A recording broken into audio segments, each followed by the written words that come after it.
Halo semuanya, perkenalkan nama saya Indri Christine dengan NIM 877400101. Prodi PG PAUD semester 7 Universitas Terbuka. Baik, di sini saya akan menjawab dua dari mata kuliah filsafat ilmu. Untuk soal yang pertama adalah bagaimana filsafat ilmu mengamati dan memperkuat eksistensi, keilmiahan, serta nilai-nilai dalam ilmu pendidikan. Pertama ini terdapat jawabannya 3 poin, dan saya akan membahas yang pertama dan memperkuat eksistensi. Filsafat ilmu menegaskan bahwa pendidikan bukan hanya sekedar praktik kebiasaan, melainkan sebuah kedisiplinan ilmu yang memiliki kaji objek yang jelas atau manusia yang sedang berkembang, struktur pengetahuan yang sistematis, dan ruang lingkup masalah yang khas. Melalui kajian ontologi, filsafat ilmu menjawab apa itu pendidikan, sehingga memiliki identitas yang mandiri dan tidak sekedar cabang dari ilmu lain. Untuk poin yang kedua, dari sisi memperkuat keilmiahan. Melalui kajian epistemologi filsafat ilmu menelaah bagaimana pengetahuan dalam pendidikan diperoleh, diuji kebenarannya, dan dikembangkan.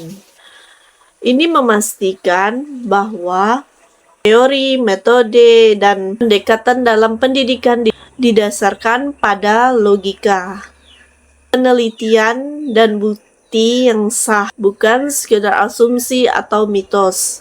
Dan hal ini juga yang menjadikan ilmu pendidikan memiliki standar keilmuan yang dapat dipertanggungjawabkan. Untuk poin yang ketiga, dari sisi memperkuat nilai-nilai. Melalui kajian aksiologi, filsafat ilmu mengamati tujuan dan kegunaan ilmu pendidikan. Ia memastikan bahwa pengembangan ilmu pendidikan tidak hanya berbicara tentang cara mendidik yang efektif, tetapi juga apakah cara tersebut itu baik, etis, dan manfaat bagi kemanusiaan. Nilai moral, kemanusiaan, dan keadilan, serta kebenaran yang dijadikan patok utama dalam setiap pengembangan teori dan praktik pendidikan. Untuk soal yang nomor 2, mana pendidikan yang bermakna dan bernilai untuk memperkuat perkembangan filsafat ilmu. Baik, saya akan menjawab pertanyaan nomor 2. Hubungan keduanya itu bersifat timbal balik. Jika filsafat ilmu menjadi landasan bagi pendidikan, maka pendidikan yang berkualitas menjadi lahan uji dan sumber pengembangan bagi filsafat ilmu. Untuk jawaban nomor 2 ini terdapat 3 poin yang akan saya jelaskan. Untuk poin yang pertama adalah memberikan konteks nyata. Penjelasannya, pendidikan yang bermakna adalah penerapan dari gagasan-gagasan filsafat ilmu. Dan ketika konsep-konsep filsafat diterapkan dalam ilmu pendidikan dan menghasilkan dampak positif bagi peserta didik, dan hal itu kerangka berpikir filsafat tersebut relevan dan benar. Dan sebaliknya, jika penerapan itu menemui masalah, hal itu menjadi masukan bagi filsafat ilmu untuk menyempurnakan konsep atau teori. Untuk poin yang kedua dari soal nomor 2 adalah mengembangkan bahan kajian baru. Penjelasannya, dunia pendidikan terus berubah seiring perkembangan zaman. Misalnya muncul teknologi baru, tantangan sosial, atau perubahan budaya. Dan masalah-masalah baru inilah yang menjadi objek kajian baru pula bagi filsafat ilmu, dan kemudian memicu lahirnya pemikiran, konsep, dan kerangka berpikir baru dari filsafat ilmu. Untuk poin yang ketiga dari pertanyaan nomor 2, mempertegas nilai pengetahuan. Pendidikan yang bernilai mengajarkan bahwa ilmu bukan hanya untuk diketahui, tetapi untuk diamalkan demi kebaikan. Hal ini memperkuat pandangan filsafat ilmu bahwa ilmu sejati adalah ilmu yang memberikan nilai guna etis dan bermanfaat bagi kehidupan. Jawaban nomor 3. Soalnya, mengapa filsafat ilmu disebut sebagai pisau analisis, ontologi, epistemologi, dan aksiologi dalam membedah persoalan-persoalan pendidikan?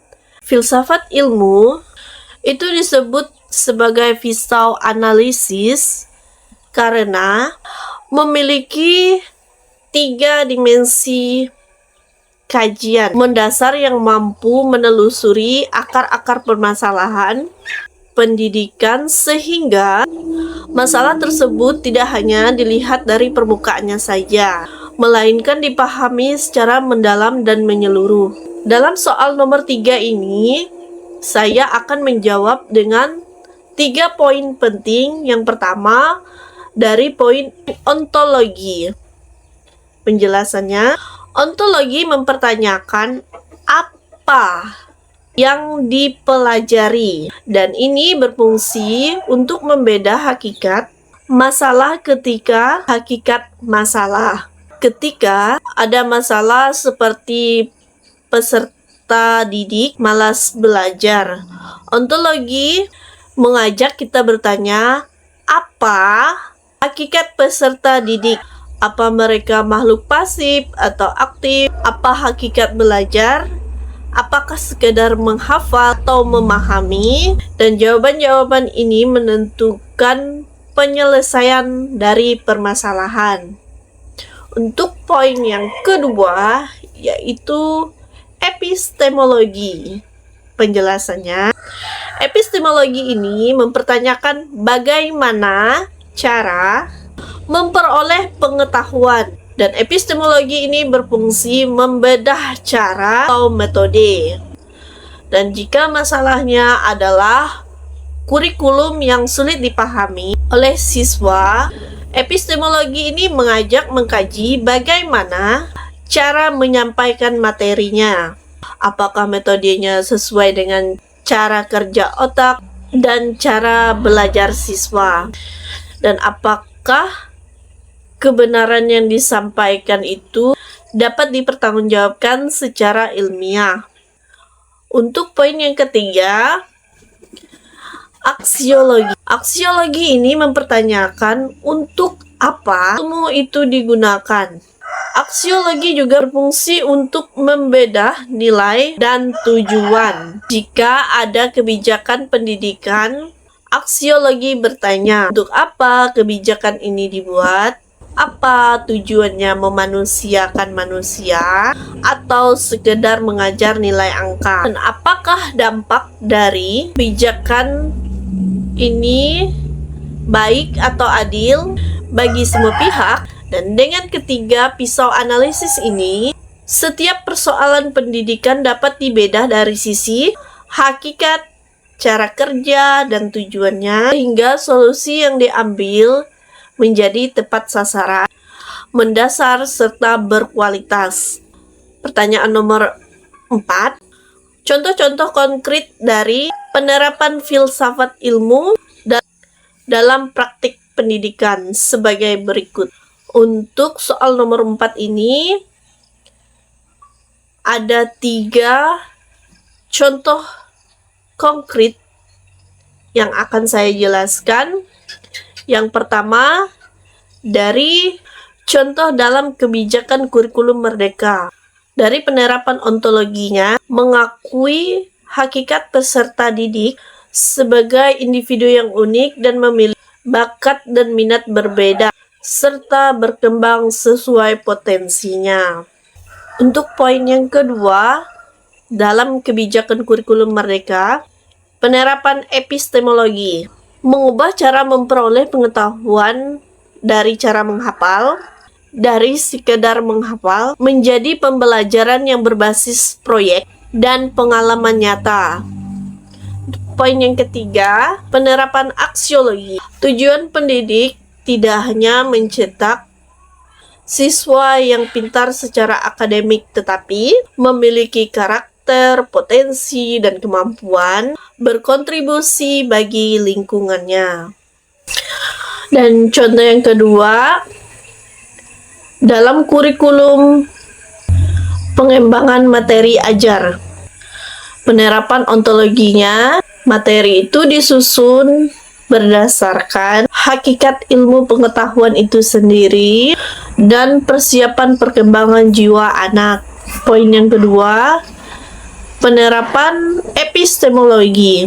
Materi yang disusun dari yang mudah ke yang sulit, dari yang konkret ke yang abstrak, sesuai dengan cara manusia memperoleh pengetahuan.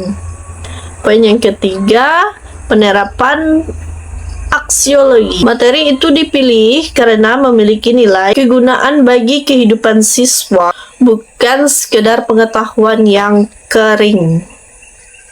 Dan contoh yang ketiga, pertama, penerapan dari ontologi. Guru memahami bahwa setiap hakikat anak itu berbeda, kemampuan dan gaya belajarnya, sehingga guru mengajar tidak hanya dengan satu cara saja untuk semua siswa. Poin yang kedua, penerapan epistemologi. Guru menggunakan berbagai metode mengajar seperti diskusi, praktik, dan tanya jawab, dan berbagai sumber pengajaran belajar untuk memastikan pengetahuan sampai pahami oleh siswa, kebenaran teori, kebenaran materi disajikan secara logis dan sistematis.